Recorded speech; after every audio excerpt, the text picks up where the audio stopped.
If you're a maintenance supervisor for a commercial property, you've had to deal with everything from leaky faucets to flickering light bulbs. But nothing's worse than that ancient boiler that's lived in the building since the day it was built, 50 years ago. It's enough to make anyone lose their cool. That's where Grainger comes in.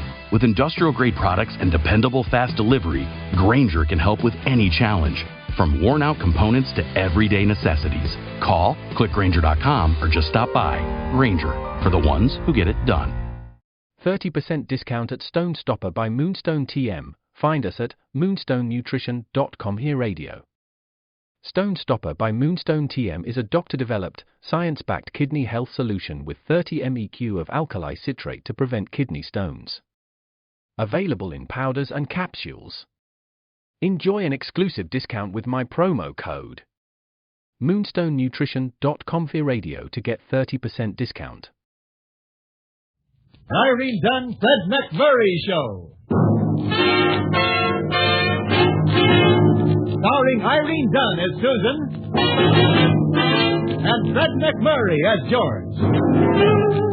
Together in a gay, new, exciting comedy adventure, Bright Star.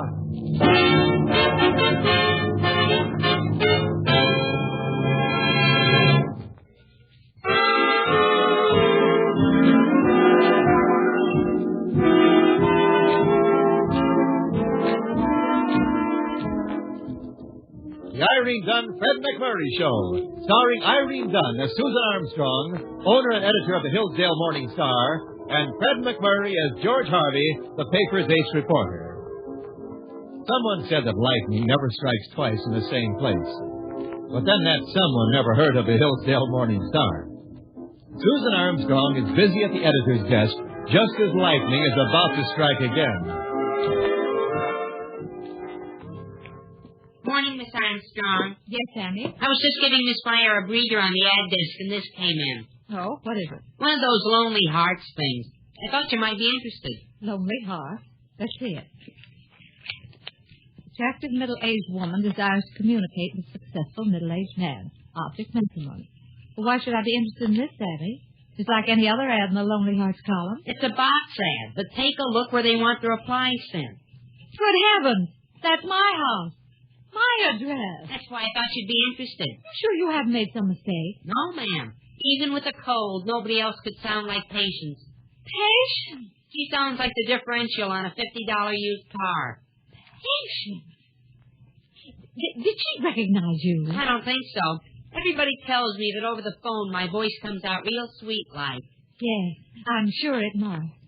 Sammy, I don't want you to say a word about this to anyone. Yes, ma'am. Is Mr. Harvey in his office? Not at the moment. Where is he? Across the street having brunch. Is this a habit with him? No, ma'am. Most of the time he goes out later in the afternoon. Well, what's that for? Well, I ain't sure, but the way that guy eats, I'd call it dunch. Well, as soon as he returns from brunching or dunching, tell him I want to see him immediately.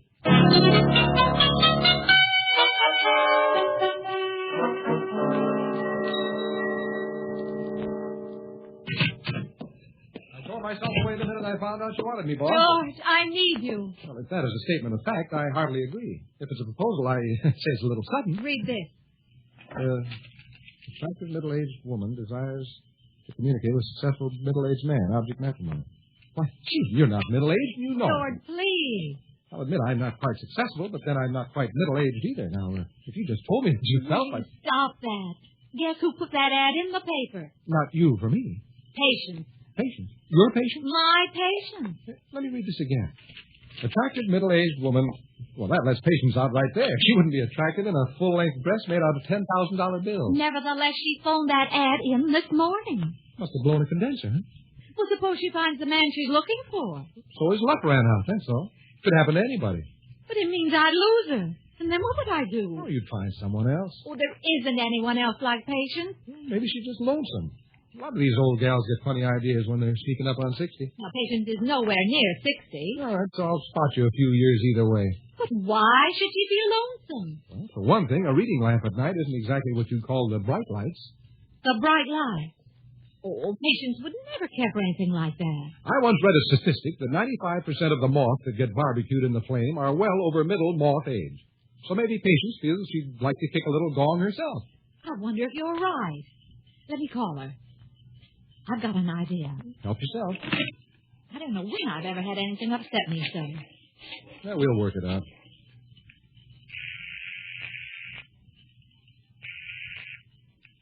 Hello? This is Miss Armstrong, patient. Oh, yes? I just wanted to tell you we're dining out tonight at the hotel.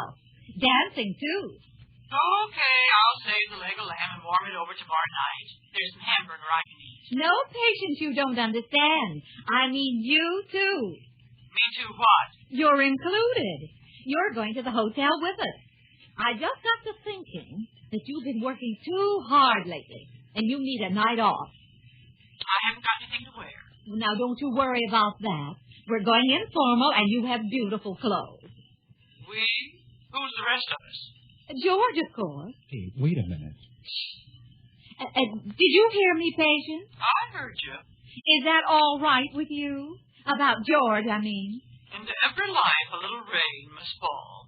We'll pick you up around 7. You'll be ready? As ready as I'll ever be. Good. See you then. Bye. Hey, what's the big idea? How did I get roped into this? I need you, George. Yeah, you said that before, but what has this got to do with that? Well, you were the one who thought up the bright light, so So? of all the people I know, you're the greatest little lamplighter in the whole world. You know what I wish? No, what? The next time I stick my neck out, I wish somebody would douse my light.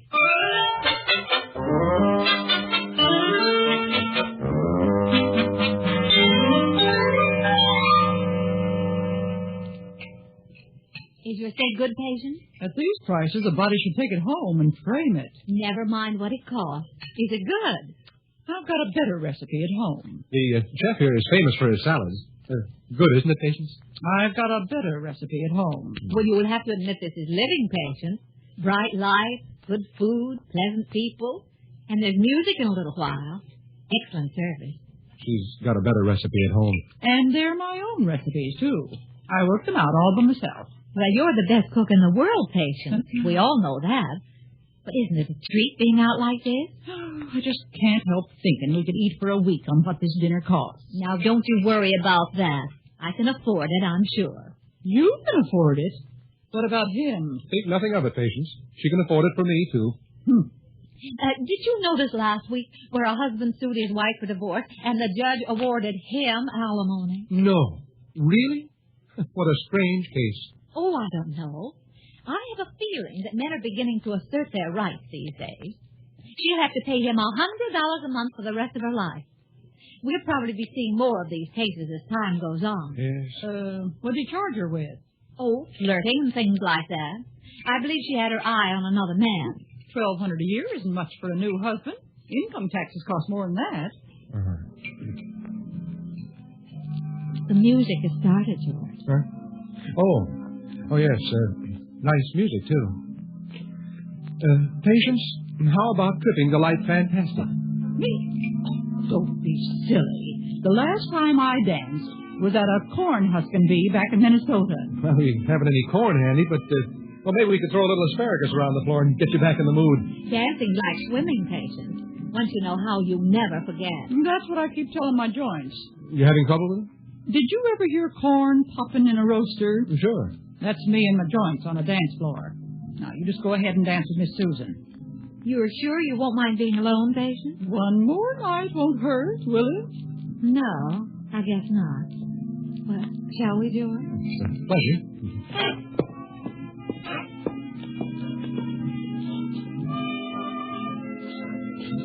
How are we doing? Not very well. I don't think we've changed our mind at all. Somehow I get the same impression. I'm afraid we're doing this all wrong, George. She didn't care for the dinner or anything. What about taking her home and sailing into a wild game of hearts or something? Well, we've got to do something. This isn't accomplishing anything. You know, I've always had a feeling that in her heart, Patience doesn't really like me. Oh, don't be foolish. Wait a minute. I've just put my finger on it. Patience is fighting you, that's it. What? That means she's attracted to you. I shouldn't have come along tonight. Susan, do you feel all right? The very next time you'll see that you're alone with Patience. And if she gets to like you, she'll forget about the other men. Well, that's the... Besides being utterly asinine and preposterous, there's only one other flaw in your scheme. What? Suppose it works.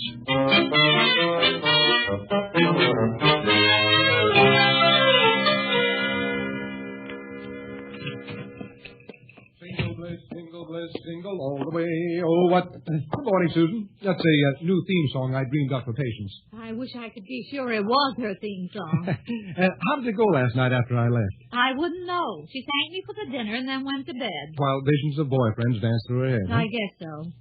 Well, I've arranged everything for tonight, George. Oh? Yes, you come out after dinner, and I'll get Patience into the living room, and then remember a long phone call I have to make. Now, the rest is in your hands. Just what do you mean by the rest? Well, I don't have to tell you how to charm women, do I? Well, I wish somebody would. I haven't had too much success lately. Wait a minute. You don't mean I'm supposed to charm Patience, do you? Well, if you could manage to take her mind off other men, that would help. Oh, this is a desperate situation, George. It calls for desperate measures. Well, not that desperate, believe me. Look, I'm a reporter, not a gigolo. Morning. Hello, Sammy. Here's the answers to that ad Patience ran yesterday. Let me see. 5 answers. Oh, heavens, this is worse than I thought. That means there are 5 men in this city who are willing to marry Patience. Well, it's probably a basketball team, and they want it for a roving center. Oh, I'd give anything to know what these answers are and how Patience reacts to them. Why don't you ask her? Oh, no, that would never do. Hey, wait a minute. That's an idea. Let Sammy do it. Sammy? Sure. Let him take the letters out to Patience and hang around to find out whatever he can find out. You'd like to be a detective, wouldn't you, Sammy? I'd rather be a fireman. You can be a fireman tomorrow, Sammy. It might work at that. Sammy, take these letters out to Patience and watch her reactions closely. Get her to read them if you can. What if I can't? Then you can be a fireman, because when you come back, you'll get the axe.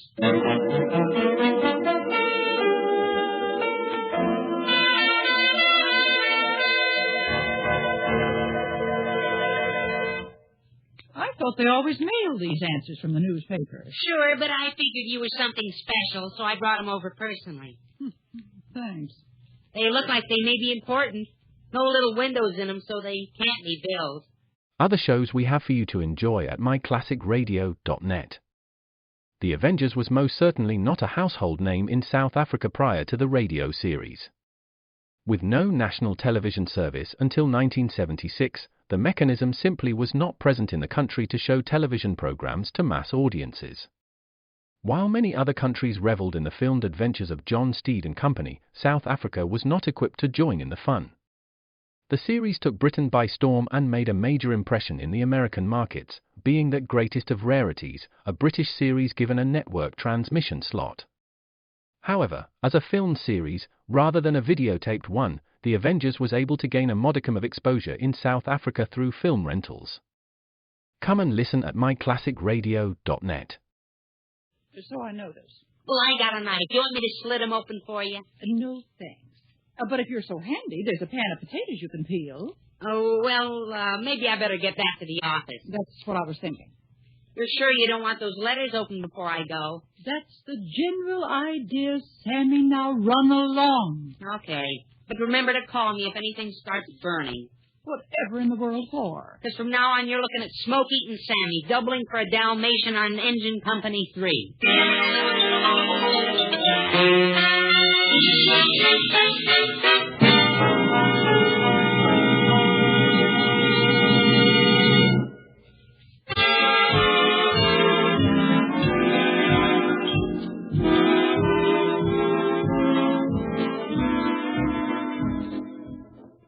Now back to our two stars, Irene Dunne and Fred MacMurray, in the second act of our story.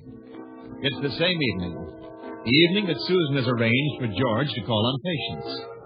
The trap has been set at Susan's house, and George, feeling like a big hunk of cheese, is the bait.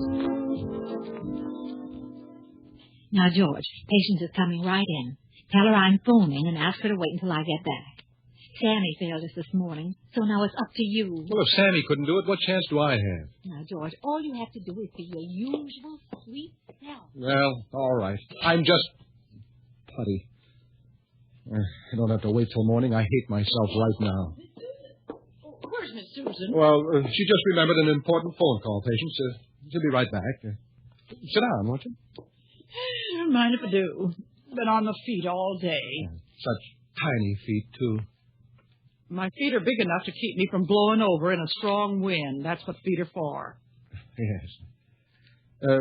Patience, what time do you get up in the morning? What difference does it make? Well, no difference. I was just wondering how long and hard your day was. Mornings when I don't feel so good, I stay in bed till 6:30. Uh-huh. And when you're feeling tops? 5 o'clock on the nose. Right. Yeah. I got up at 5 in the morning. That's how it'd be, on my nose. Some people have ambition and some don't. Meaning me, I suppose. Why do you say those things to me, Patience? I've always been very fond of you. Why should you be fond of me? Why? Well, because you're charming, intelligent, you have a wonderful disposition, sense of humor, and you're a handsome woman. Sounds like the Blarney Stone kicked you right in the teeth. I beg your pardon? I'm not charming. I don't have the sense to come in out of the wet. I've got a mean disposition. I never said anything funny in my life. And the only handsome thing about me is my teeth. And they're not even mine. Well, as I always said, Patience, you should know. Well, the least you could do is give me an argument. I could be wrong, you know. Patience, I make it a point never to argue with a woman. Maybe that's what's wrong with you. Ever think of that? No, that never occurred to me. Okay, pick any subject you like and we'll argue. One fall to a finish. Sometimes I think you're a little flaky. A little flaky? Off your rocker. Oh, but you just said you wanted me to argue with you. I haven't got time to argue with anybody. When Miss Susan gets through with that phone call, tell her I'll be in the kitchen. But, Patience. Susan, you can come out now. Tell me everything, George. How did it go? To make a long story short, Patience probably loves every man in the world but me. Oh, no. I told you I wouldn't be any good at this charm stuff or any other way. Right now, I wouldn't care if she married all 5 of those guys. But George, think what that would mean for me. The world won't come to an end if she goes away and gets married. Oh, now, don't stand there arguing, George. I guess I know what I'm talking about. One wants to argue with me, the other one doesn't. Sometimes I wonder why I came here. Yes, sometimes I wonder, too. Okay, I'll go, and then we can both stop wondering. You're going to leave me? Patience is going to leave me? I'll be all alone. No, you won't. When she answers those 5 letters, you'll have 5 guys around here. Pick out what she doesn't want, and the best of luck to both of you.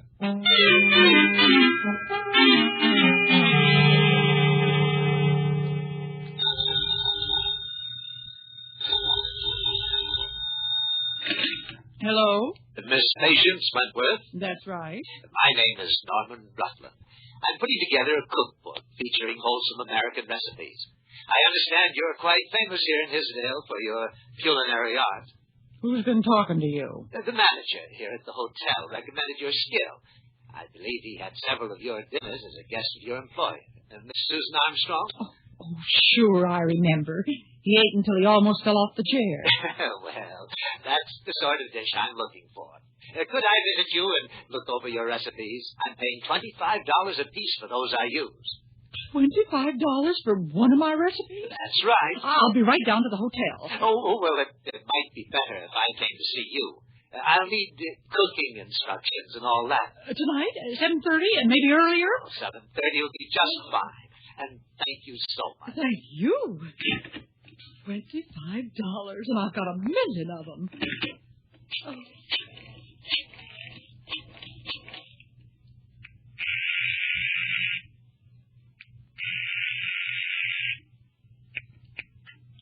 Morning Star, Miss Armstrong. Miss Susan, this is Patience. The most wonderful thing has just happened. Patience, where are you? At home. Where else? I was wondering if I could have dinner a little earlier tonight. There's a man coming to see me, and it's very important. A man? I was wondering if you could help me get fixed up for his visit. You know, maybe a new coat of paint for the old war horse. Oh, you're not an old war horse. Then maybe we could do something with my hair so it won't look so much like hay. Yes, Patience. We can have dinner early, and I'll help you all I can. I'm not much on fancy talk, so I'll just say thanks. Oh, Patience, would it be all right if I bring George home for dinner? Sure. This is the most important night of my life, and not even George can spoil it.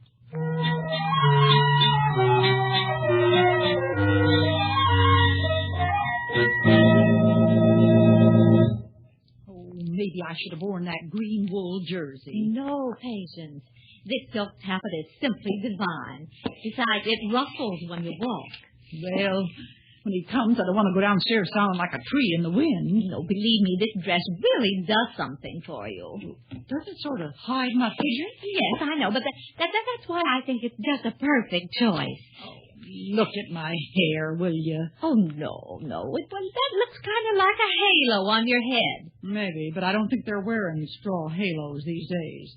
How about borrowing some of that hair lacquer you use? By all means. Go right into my room and help yourself. It's on my dressing table. Then I'd better be getting downstairs. It's almost 7:30. Now, look, you do nothing of the sort. How would it look for you waiting at the door like a schoolgirl on her first date? When I was a schoolgirl and had my first date, I didn't wait at any door. I went out and got it myself. But you got a point there. Of course I have. Now, George and I will be downstairs to welcome him. And when he comes, we'll call you. By the way, what's his name? Norman Rutland. Pretty, isn't it? Yes, it certainly is.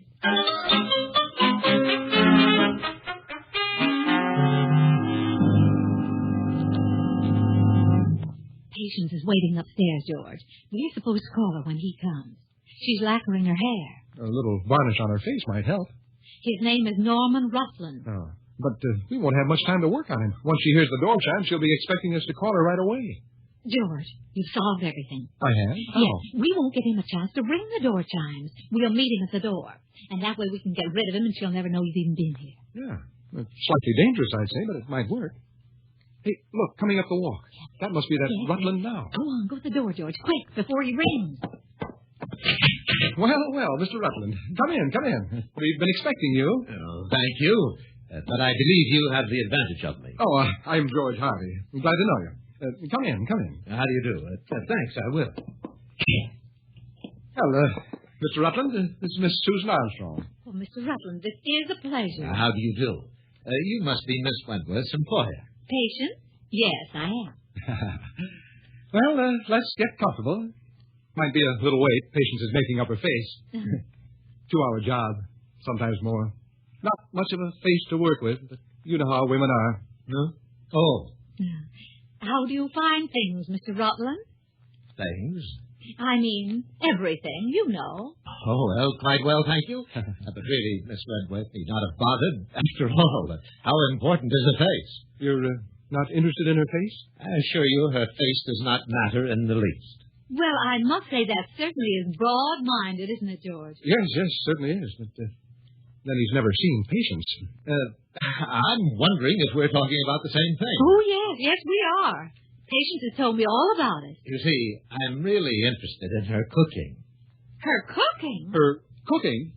I beg your pardon. Forgive me, but when anyone mentions cooking and Patience in the same breath, I have to laugh. But I'm not sure that I follow you. Soggy potato pancakes. You've never seen anything like them in your life, Mr. Rutland. Soggy, you say? Why, potato pancakes should be crisp and dainty and dry. Oh, well, her squash all over the place. Oh, you can almost dunk in them like a fried egg. This is very odd. I understood she had some excellent and rare recipes. Oh, that. Well, you're probably referring to what I call the Wentworth Wiggles, huh, Susan? Oh, the Wentworth Wiggles. The Wentworth Wiggles. Yes, it's a spaghetti dish she makes. No character. No backbone. No, it just flops on your plate and stares at you with sauce in its eyes. Yeah. How extraordinary. But if her cooking is so vile, why do you tolerate her around? Oh, well, she really needs the work. Yes. You see, I try to keep her out of the kitchen just as much as I can. I see. It's strange how some people can build a reputation on nothing at all. Yes, isn't it, Mr. Rutland? But then Patience always was good at talking a great meal. Well, forgive me for having troubled you. I'll be running along. It's been a pleasure, Miss Armstrong. Mr. Harvey? Yes, it has. Mr. Rutland, you have no idea.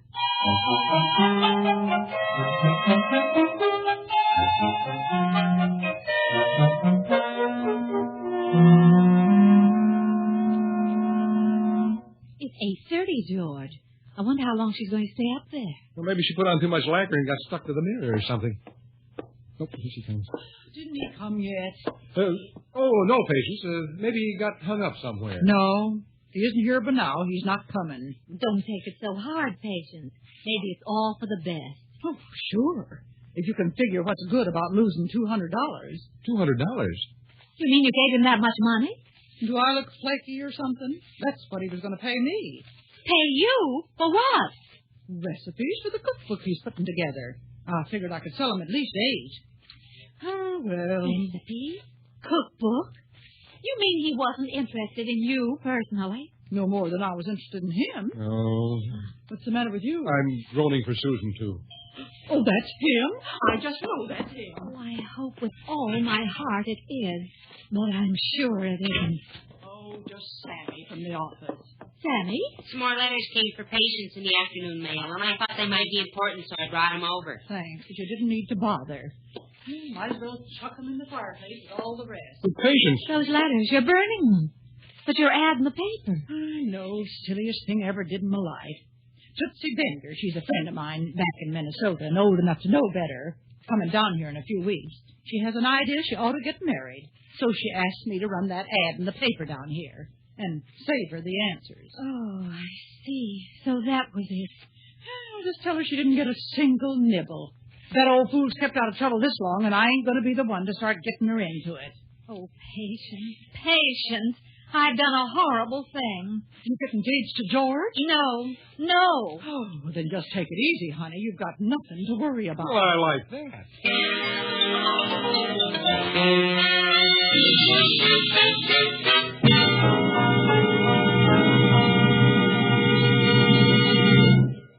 Our stars, Irene Dunne and Fred MacMurray, will return in just a moment.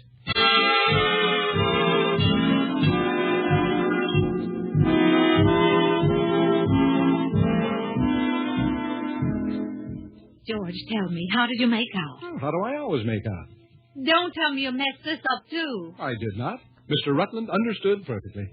But he must have thought I was out of my mind. Yeah, I told him that. That's why he understood perfectly. You didn't.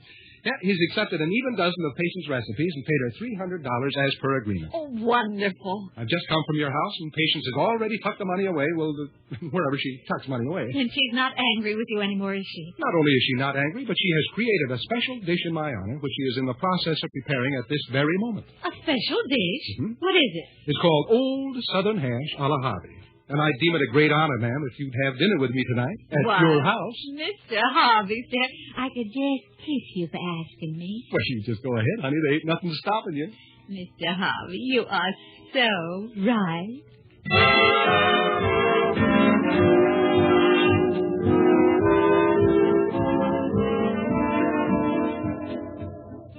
Irene Dunne and Fred MacMurray will be back next week in another exciting comedy adventure in the gay new series, Bright Star.